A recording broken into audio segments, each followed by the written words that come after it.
السلام عليكم ورحمه الله وبركاته يا شباب، ازيكم عاملين ايه؟ كل نسور الاهلي منورينا في كل مكان. ما تنساش اللايك والسبسكرايب ودعمني يا معلمي. هنبدا حلقتنا النهارده وهنتكلم عن 3 صفقات امير توفيق جنرال ميسي تعاقدات في مصر. انهى 3 صفقات من العيار التقيل في الدوري المصري، والانباء الاخيره كانت في نادي الاهلي جوه بتقول ان هو خلاص شبه انهى الصفقات ديت. اول لعيب معانا هو شادي حسين نجم نادي سيراميك كليوباترا. شادي حسين صاحب ال 28 سنه. شادي حسين بيلعب هاف او جناح وبيلعب مهاجم صريح. شادي حسين هو هداف سيراميك كليوباترا التاريخي. شادي حسين عنده 28 سنه. من الموسم اللي جاي هيبقى مع نادي الاهلي ان شاء الله. شادي حسين شارك 29 مباراه السنه دي، جايب 7 اهداف. معدل مش عالي قوي، بس هنقدر نقول ان احمد ياسر ريان كان مغطي عليه الفتره اللي فاتت دي كلها.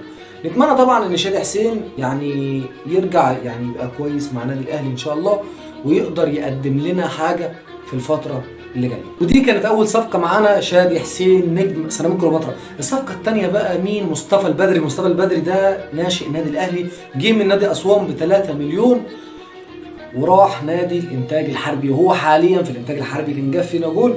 مصطفى البدري لعيب عنده 24 سنه، شارك السنه دي في 25 مباراه، احرز 8، نسبه مش وحشه، كويسه، اعلى شويه من شادي حسين.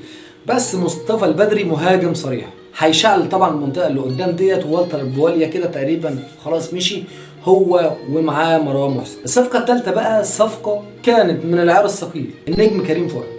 والنجم كريم فؤاد طبعا بيلعب في نادي انبي، وكلنا عارفين ان هو لعيب جوكر بيلعب في 3 اماكن مختلفه.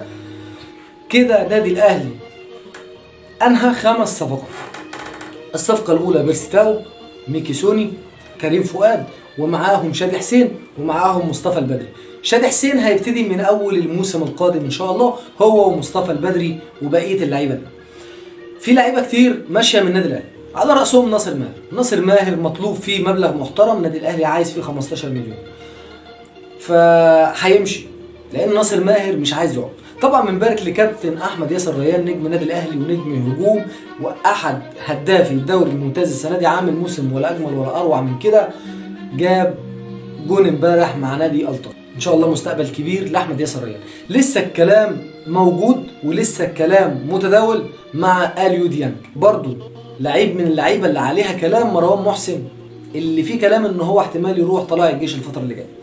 والتر بواليا للدوري السعودي زي ما احنا عارفين، في عروض كتير جدا متقدمه له، وممكن يروح نادي الاتحاد السعودي. عايز اقول حاجه بقى بخصوص الصفقات وبخصوص الناس اللي هتمشي. يا ريت كابتن موسيماني ياخد القرار الصح. دلوقتي بقينا في وقت صعب، دلوقتي ما ينفعش ان انت تمشي لعيب كويس وتجيب لعيب زيه. يعني ما ينفعش نجيب لعيب نفس المستوى. عايز تجيب لعيب سوبر واعلى من اللي عندك، عشان تقدر تتكلم بمنطقيه وتقدر تنافس الفتره اللي جايه. طبعا الدوري، وهنتكلم عن الدوري، و24 نقطه ضيعتهم مننا في الدوري، ضيعتهم بسبب عمق نص الملعب اللي ما حدش بيعمله ابدا في الدنيا الا انت. بس قدر الله ما شاء فعل. هتقول لي في امل في الدوري، هقول لك الامل ضعيف جدا. نادي الزمالك عمره ما هيفرط في ولا نقطه في الفتره اللي جايه. يعني كده بنقول الدوري 2021 باي باي، انتهى. نادي الزمالك مش هيفرط في نقطه واحده. يعني انا شايف ان نادي الزمالك هيكسب الماتشين اللي جايين. كان هيبقى عندك امل في حاله واحده، لو نادي الزمالك لاعب نادي الاهلي مباراه فاصله او اخيره، وقبل منه مثلا لاعب نادي المصري، يعني مش هقول الاسماعيلي، نادي اسوان، الفرق اللي عندها طموح ديت، كنت ممكن نقدر نقول لك ان الدوري قريب مننا. لكن دلوقتي استحاله. نادي الزمالك نقطتين بالنسبه لهم بطوله، او ماتشين بالنسبه لهم بطوله. ماتشين وهتاخد بطوله الدوري. بطوله الدوري ما خدتهاش من فتره كبيره، فانت ما تعشمش نفسك. البطوله صعبه، الدوري راح. نبتدي بقى نجمع بقى قوانا ونبتدي من جديد بقى. نبتدي من جديد نعمل ايه بقى؟ نرتب امورنا، والناس اللي ملهاش لازمه تمشي، والناس اللي احنا عايزينها نجيبها، وخلاص نسيستم امورنا على كده، ونبتدي نعمل فريق قوي يقدر ينافس 4 أو 5 سنين مش اكتر. معدل الاعمار عندنا كويس مش وحش، بس في لعيبه جايه زي اللعيبه الموجوده. طبعا انا مش هقدر اقول لك فلان زي فلان او كده، مش هنقدر نجزم في الموضوع ده. يعني ممكن اقول لك كده اللعيب اللي جاي من بره يبقى رجله حلوه على الاهلي، يمشي مع الاهلي، يبقى كويس في الاهلي، يتطور في الاهلي، يبقى احسن من اللي موجود دلوقتي في الاهلي. ولكن لعيبه الاهلي كلهم نجوم، كلهم نجوم، اللي هيجي عليهم لازم يبقى اعلى منهم، عشان ما نفضلش تاني في حسبة بيرما ونقول لك اللعيب ده كان جاي ستار وكان جاي كذا وكان جاي كذا. ويا ريت واحنا نختار اللعيب اللي احنا محتاجينه فعلا. الموسم القادم من الصفقات هيبقى موسم ضرب نار، صفقات رايحه وصفقات جايه ولاعيبه هتتغير كتير جدا في الدوري المصري، مش بس في الاهلي، في الانديه كلها، في الانديه كلها. الناشئين ان شاء الله يبقى لهم دور. النادي الاهلي عنده فريق ناشئين قوي جدا، عنده لعيبه معارين لو رجعوا اقوياء جدا، ولكن موسيماني مش محتاجهم في الوقت ده.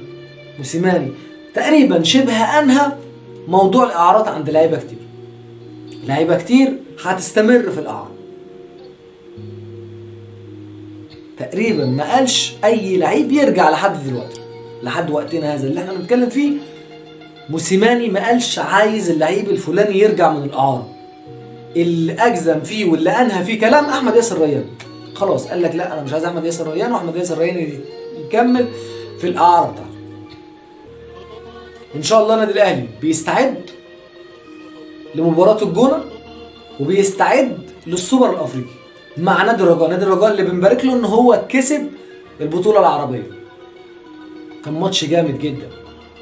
نادي الرجاء بيحصد بطولات في اوقات قليله، نادي الرجاء جاي. نتمنى ان هو ما يمشيش اللعيبه وكم اللعيبه اللي مشاهم في الفتره اللي فاتت، وان شاء الله نادي الرجاء هنلاقيه بينافس في دوري الابطال ان شاء الله. نتمنى ال11 طبعا اكيد، ونتمنى ان احنا نعمل مركز كويس في كاس العالم للانديه. بس دول محتاجين لعيبه قدرات خاصه، للامانه قدرات خاصه. مهما كان اللعيب، في لعيب محلي وفي لعيب دولي، في لعيب يقدر يقف على رجله وسط اللعيبه وسط الانديه وسط الفرق اللي بره، وفي لعيب ما يقدرش. دي ملكه ربنا اداها الناس وحجبها عن الناس. الناس كلها مش زي بعض. مش معنى ان لعيب مثلا بيلعب بره وحش يبقى جوه وحش، لا، ممكن يلعب هنا في مصر 100 ومحلي زي الفل، ويطلع بره تلاقيه ضعيف ومش قادر يقف على رجله. وده شفناه في كاس العالم للانديه في مباراه بايرن ميونخ بالذات.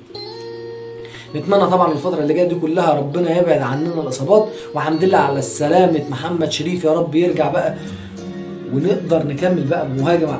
احنا فرحنا ان بقى عندنا مهاجم، يا رب نفضل مستمرين وياخد هداف الدوري السنه دي، يبقى طلعنا من الدوري ده بحاجه كويسه، هداف الدوري على الاقل.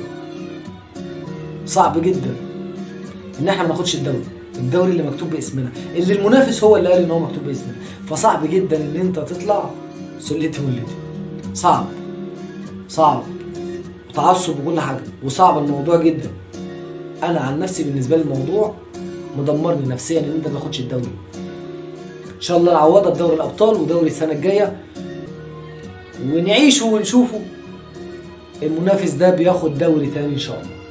في نهايه الحلقه بنشكر كل الناس الجميله اللي تابعتني واستنت سمعت لحد اخر الحلقه. استنوني في حلقه جديده، واكتب لي رايك في الكومنت تحت هنا، وقول لي عايز الحلقه الجايه. انا عندي حاجتين بقى، الحلقه الجايه عن تاريخ نادي الزمالك وازاي نادي الزمالك كان بياخد اللعيبه من الانديه ويفرغهم، والحاجه الثانيه محمد صلاح في الموسم الجديد هيروح فين، وعوده ميسي لبرشلونه.